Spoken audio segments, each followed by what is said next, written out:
de Cristo para todos. Obrigado, pastor Neurinã, obrigado às irmãs que aqui cantaram, os irmãos que aqui louvaram o nome do Senhor.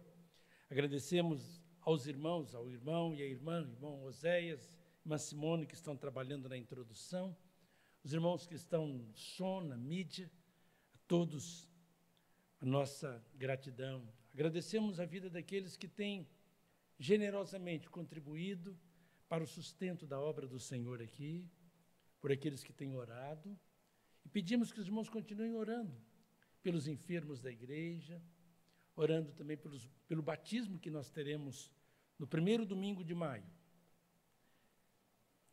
Convido os irmãos a abrirem as suas Bíblias no Evangelho de Mateus, capítulo 5, e nós vamos ler o versículo 4. Obrigado, irmã Valdeci, pela direção desse trabalho, do culto.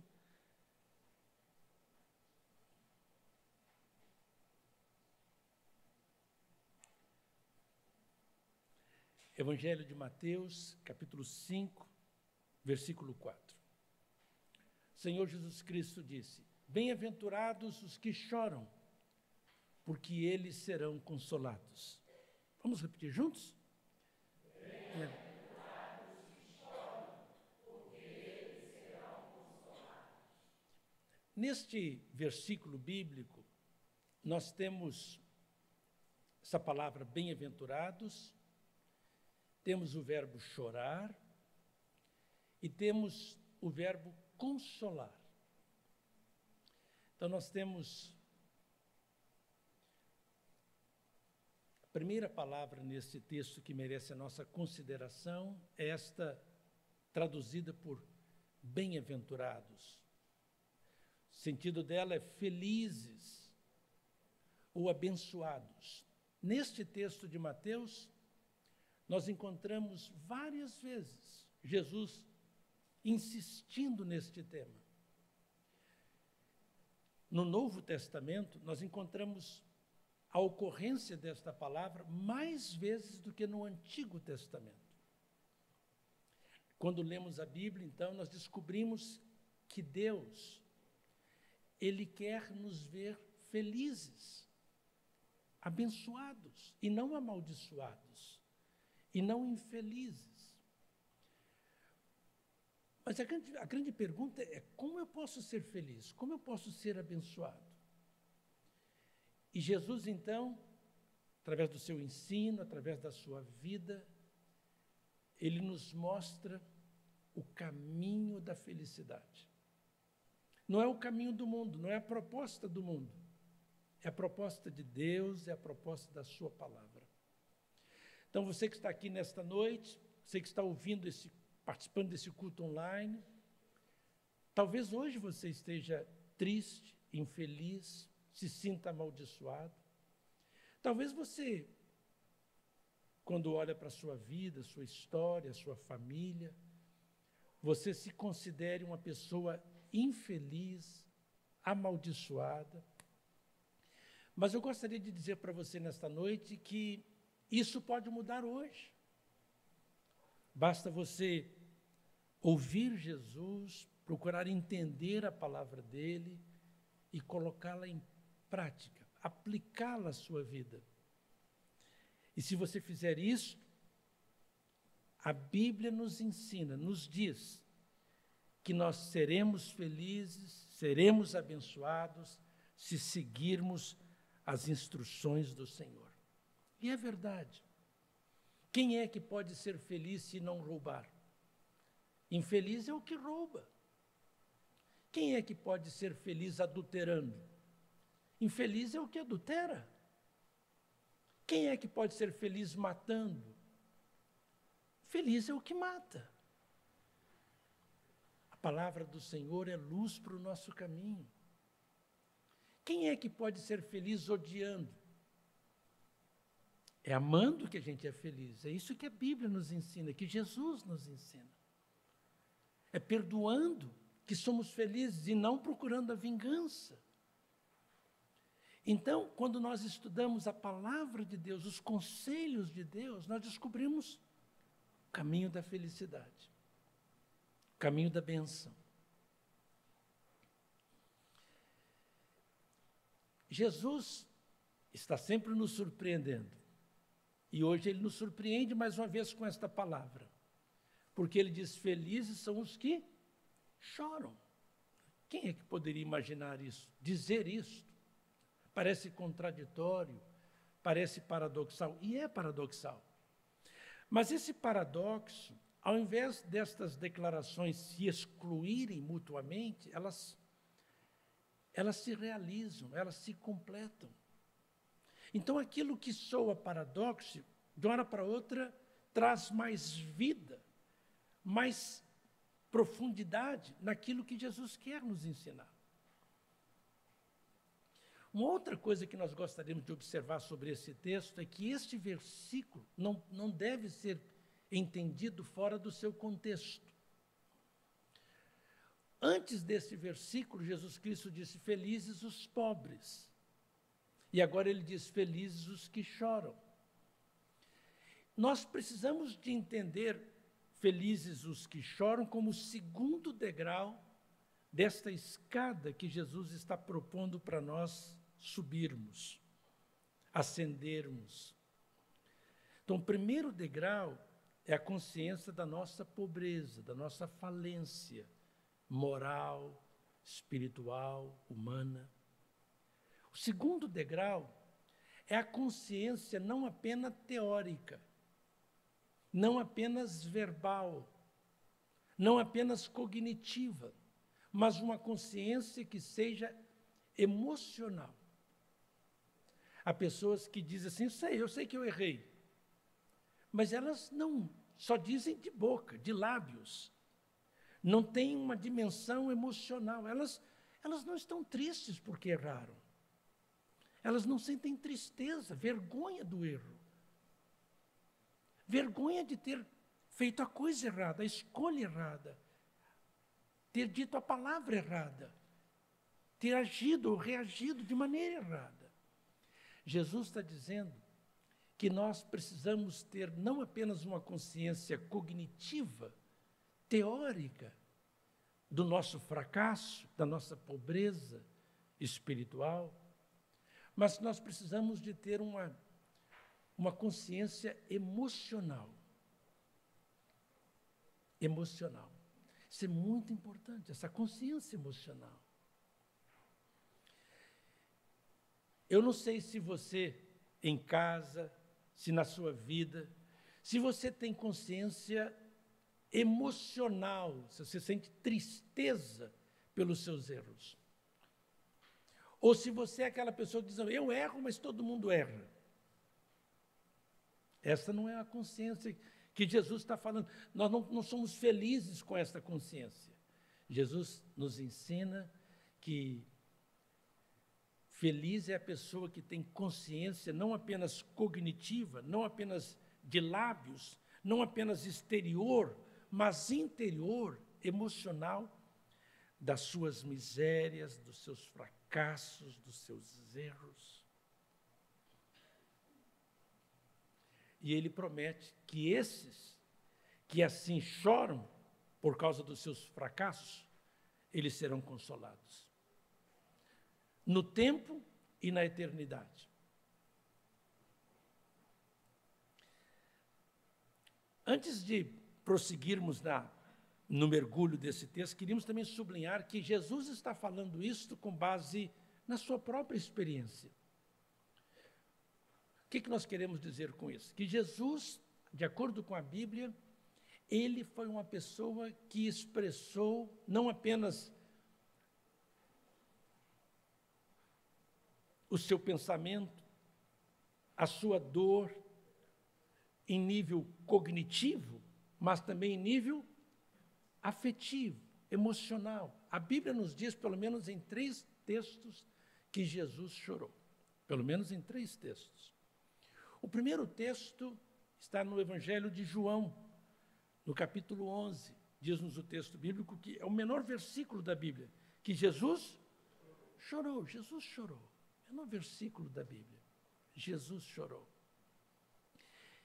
Então, este é um texto. Jesus, ele chora por si, porque ele era um ser humano e se sente também miserável nessa situação, com aquele corpo, com o nosso corpo decadente, que sente cansaço, sede, dor. E ele chora também pelos outros. Então nós precisamos de, como Jesus, chorar. Então Jesus estava ali perdendo um amigo. Ele tinha perdido um amigo, Lázaro, que era um amigo dele. Então ele expressa a sua dor, a sua tristeza, chorando. Um outro texto que mostra Jesus, fala das dores de Jesus, é o texto da carta aos Hebreus, no capítulo 5, versículo 7, diz que Jesus, ele, na sua carne, ele chorou, ele ofereceu-se a si mesmo com grande clamor e lágrimas. Então, esse é um outro texto que mostra as lágrimas de Jesus, o choro de Jesus. Então, veja bem que o Evangelho de João mostra Jesus chorando, a carta aos Hebreus fala das lágrimas de Jesus.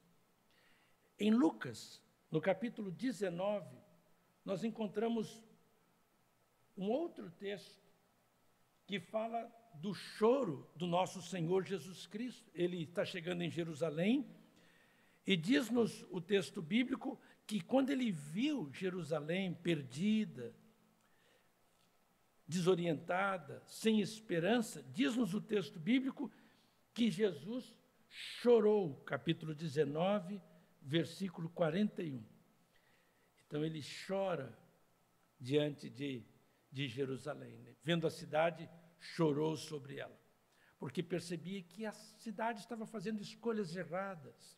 Deus tinha batido a porta dela e ela não abriu a porta para Deus. Deus estava oferecendo paz, mas eles disseram, os habitantes de Jerusalém disseram, não, nós não queremos a sua paz, nós temos o nosso plano de paz, nós temos o nosso plano de felicidade, nós temos o nosso programa aqui, nós não queremos o seu programa, a sua proposta, nós temos a nossa proposta. Então, pelo menos estes 3 textos mostram claramente, há outros que nós encontramos a angústia de Jesus no Getsêmani, na cruz. Certamente o pranto dele estava ali. Então Jesus não está falando para os seus ouvintes de uma coisa que ele não conhecesse. Jesus está falando de algo que ele conhecia, ele sabia o que era chorar. Há pessoas na Bíblia que são exemplos para nós, além de Jesus, que eu gostaria de apresentar para os irmãos. Um exemplo é Ana. Capítulo 1 de 1 Samuel fala de Ana como uma mulher que chorou muito, chorou grandemente. Está lá o texto bíblico que fala desta maneira, desta mulher, mãe de Samuel. A Bíblia nos diz que ela era estéril e que ela queria muito ter um filho. Naquele tempo, uma mulher estéril era visto como uma mulher em pecado, uma mulher amaldiçoada. Então, no capítulo 1, versículo 10, diz que Ana chorou muito, chorou abundantemente. Ela se sentia assim, discriminada, alijada, sob maldição, inferior. Então, diante dessa consciência que ela tinha, ela revela essa consciência de alijamento, de discriminada, de abandonada pelo Senhor, no nível emocional. Então, ela chora e diz-nos a palavra de Deus que Deus a consolou. E Deus deu a ela não apenas Samuel, deu outros filhos também depois de Samuel. Então, Ana é um exemplo. O outro exemplo que nós temos é o rei Ezequias. No livro do profeta Isaías, no capítulo 38, no versículo 3, nós encontramos a referência a este servo de Deus. Ele estava doente, ele ia morrer, e Isaías tinha dito para ele, o profeta Isaías disse para ele, você vai morrer. E diz-nos a Bíblia que ele orou ao Senhor e chorou muitíssimo. Chorou muitíssimo. E diz-nos então o texto bíblico que Deus mandou Isaías voltar a Ezequias e dizer para Ezequias, ó, Deus ouviu a sua oração e Deus viu as suas lágrimas. E Deus então consolou Ezequias e abençoou Ezequias. Então esse é um outro exemplo que nós temos na Bíblia. Então nós temos Ana como exemplo, temos Ezequias como outro exemplo, que expressa não apenas uma oração mecânica, não apenas uma oração de lábios, mas uma oração de coração. Há um hino que diz, em fervente oração, vês o teu coração na presença de Deus derrama. Então nós precisamos, na verdade, disso, de aprender a orar como Ana, aprender a orar como Ezequias, aprender a orar como Pedro. No capítulo 22 de Lucas, versículo 62, diz-nos a Bíblia que Pedro chorou amargamente depois que ele negou a Jesus 3 vezes. Jesus disse para ele, Pedro, você vai me negar 3 vezes. Pedro não acreditou em Jesus. Pedro disse, Senhor, todos podem te negar, menos eu. Todos eles podem, menos eu. Autoconfiança, sem consciência dos seus erros, da sua fraqueza. E diz-nos o texto bíblico, aí de Lucas, que quando Jesus estava saindo da sala de julgamento, diante do sumo sacerdote, Jesus viu Pedro lá no pátio. E Pedro olhou para Jesus de uma hora para outra, e os olhos de Pedro viram os olhos de Jesus. E, de repente, Pedro se lembrou das palavras de Jesus. Pedro, você vai me negar 3 vezes antes que o galo cante. E ele tinha feito isto. As pessoas diziam para Pedro, você é um seguidor de Jesus. E ele dizia, não, eu não conheço esse homem. Não sei quem é ele. Nós falamos como Pedro, falamos que nós não conhecemos Jesus, muitas vezes por causa do nosso comportamento na escola, no trânsito, em casa.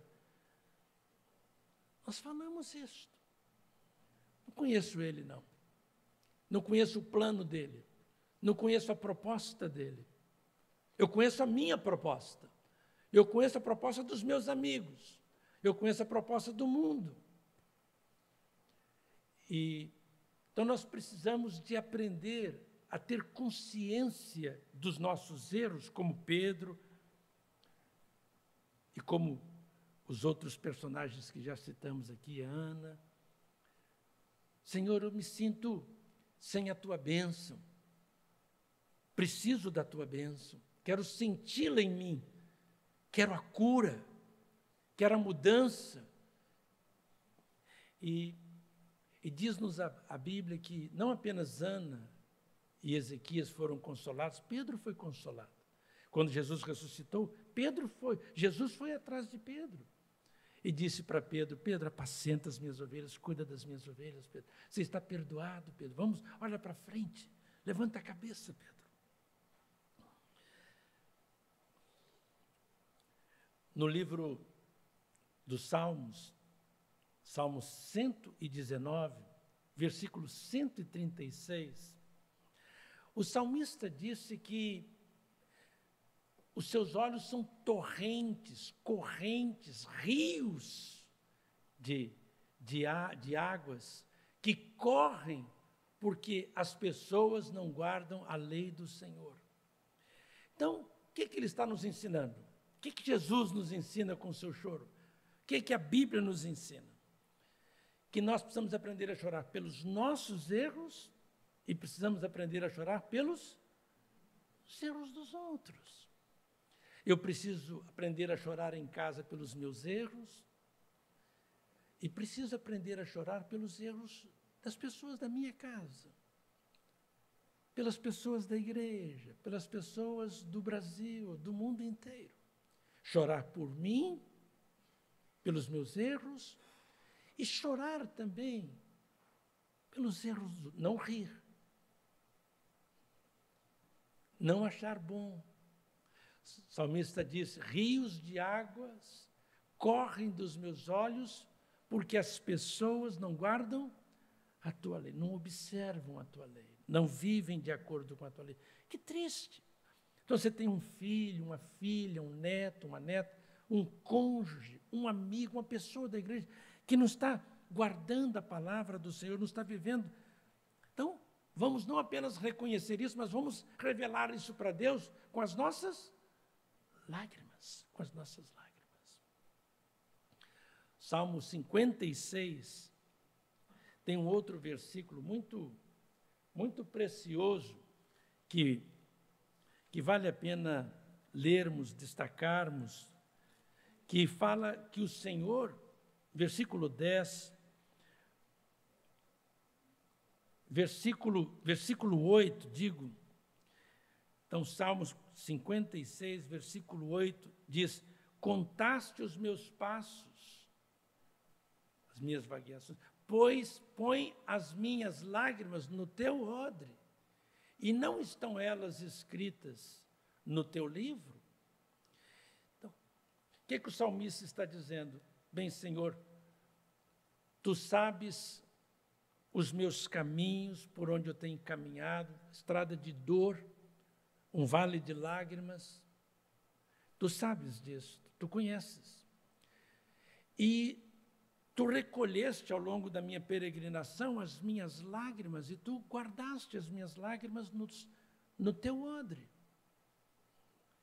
E as minhas lágrimas estão escritas lá. As minhas lágrimas, as que eu chorei por mim, e as que eu chorei também pelos meus filhos, pela minha família, pelas pessoas.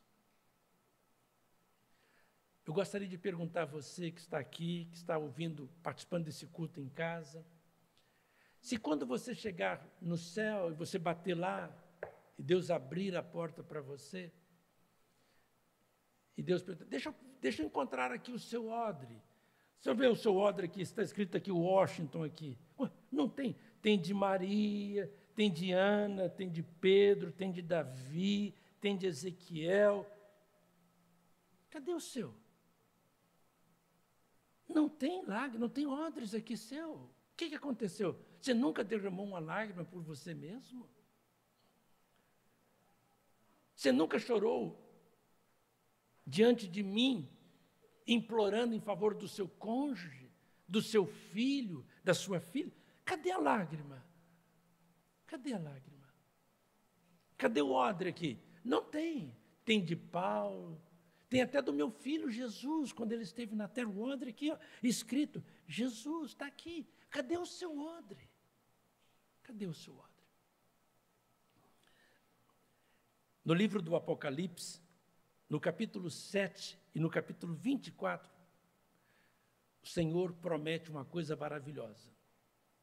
Deus diz assim: enxugarei dos seus olhos toda lágrima. Então, por duas vezes, nós encontramos esta declaração do Senhor Jesus Cristo. Então, Apocalipse 21, versículo 4, e também Apocalipse, no capítulo 7, nós encontramos no versículo 17. Então, Deus falando, né? Enxugarei dos seus olhos toda lágrima. Que bom saber que um dia nós não choraremos mais. O Senhor vai enxugar dos nossos olhos toda lágrima. Não haverá mais morte, não haverá mais pranto, não haverá mais dor. Então, eu gostaria de convidar você, nesta noite de culto ao Senhor, para entregar suas lágrimas para o Senhor, suas dores para o Senhor. Você que está se sentindo triste por causa dos seus erros, por causa das suas falhas, tenho errado muito, tenho falhado muito. Senhor, que tristeza a minha vida. Entrega isso para o Senhor. Deus quer consolar você. Ele quer perdoar você, Ele quer renovar você. Você está triste por causa das pessoas que estão fazendo coisas erradas contra elas mesmas ou contra você. Entregue essas pessoas ao Senhor, chore por elas e Deus vai confortar você, consolar você. Esta é a palavra do Senhor para você nesta noite. Que você possa recebê-la, aplicá-la, que você possa compartilhar. Quando encontrar alguém chorando, o Senhor vai enxugar as suas lágrimas. Felizes os que choram, porque o Senhor diz, serão consolados. Que Deus abençoe a sua vida, que Deus console o seu coração.